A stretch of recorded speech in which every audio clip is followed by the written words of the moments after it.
Well, it looks like November is a big month for those of us that have Canon RF cameras. So the Canon RP, the Canon R, the Canon R6, Canon R5.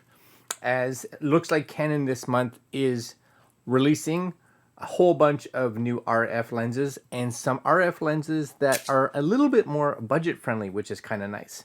So starting off here, we see a review, and this is a lens that probably came out, I believe, a little earlier, but the Canon RF 85 f2. So this is a lens that's been high on my kind of want list, as it's a really nice lens for portraiture, as well as fairly budget friendly. So for those of us that aren't looking at getting into like that 1.4, 1.2, this is really nice. It's an IS STM lens at an f2. So definitely really cool.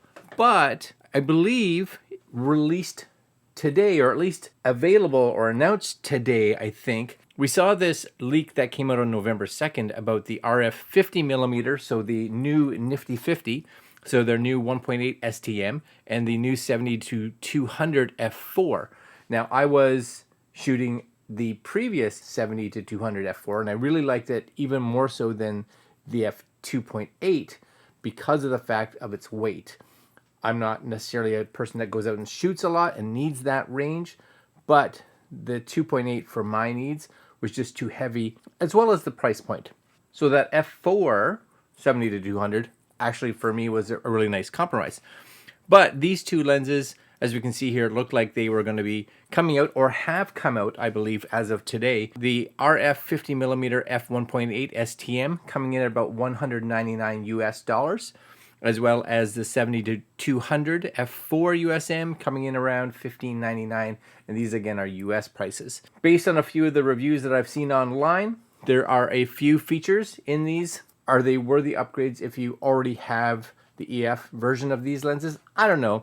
The nifty 50, for instance, the new RF 50mm 1.8, exact same as the STM EF version. It has a slightly closer focus range, so you can get a little bit closer to your subject. So that's good. Not a lot, but a little bit closer. And it has the control ring that you see on a lot of the RF lenses. So that ring can be switched between focus, or it can be switched to a custom control. Is that something that's important? Maybe for some of us, if you want to be able to have that ring control your aperture or your ISO or anything like that, that may be a nice upgrade. In regards to performance though, I don't really see it being a big difference. So if you already have that 50mm STM EF 1.8, sure, if you got the money, why not? If not, it's probably a pass for me.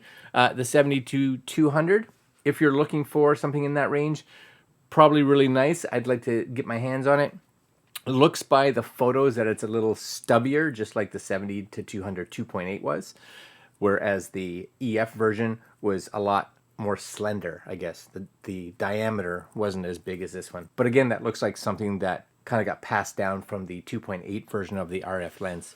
You guys can also see here on screen some of the specifications, and this is the 70-200 f4, so 16 elements, minimum focus distance of 0.6 meters, 0.28 times maximum magnification, 9 aperture blades, 77mm filter thread, maximum stops of IS with the ESRP 5, and if you go to the R6 or R5, you get 7.5. So that's the other nice bonus of going to, let's say, one of these new lenses, is that combination of having the image stabilization or the IS on the lens actually complement the IBIS that's inside the camera, so they actually work with each other. Whereas if you have the older lenses, you really get to choose whether you want that IS or the in-body image stabilization.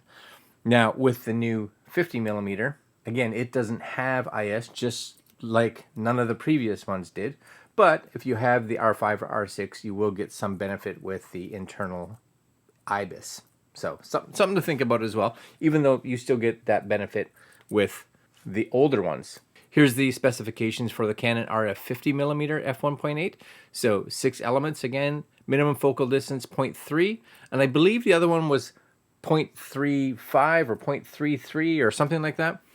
Maximum magnification of 0.25, 7 aperture blades, 43mm filter thread, and it has your size, weight, and again price of $199 US. If you don't have any version of this lens, it's one that we all should have. Super, super good lens. Other than that, Tokina, they want to join the party. Adds to their Cinema Vista lineup with a 40mm t1.5. So if you're into the cinema lenses, Tokina's got a new one out there as well. So very cool. And yeah, as it says here, Canon officially announces the RF 50mm and the 70-200. They're out there. Go take a look. Visit your local store. If you're looking for a 70-200 and the 2.8 is either a little out of reach for price, or or weight even, that f4 could be a really nice option. And again, that 50mm f1.8, if you don't already have one, I think this is a must-have for everybody, be it going to be your primary daily shooter or a backup or something that you can just put on your second camera body. Just a really nice lens to have with you. Okay, guys, that's kind of it for today. Some Canon news, because I haven't had any in a while. Figured I'd do a little lens compilation for you. That's it. Like, comment, share, subscribe, my friends. I don't know why I pointed over here, but over here. And we'll see you guys tomorrow. Later. Oh yeah, did you hear? Maybe some new Canon APS-C RF based cameras coming out 2021. Yeah. Oh yes. That I'm excited for. Yeah. I'll buy that. I'll buy that for sure.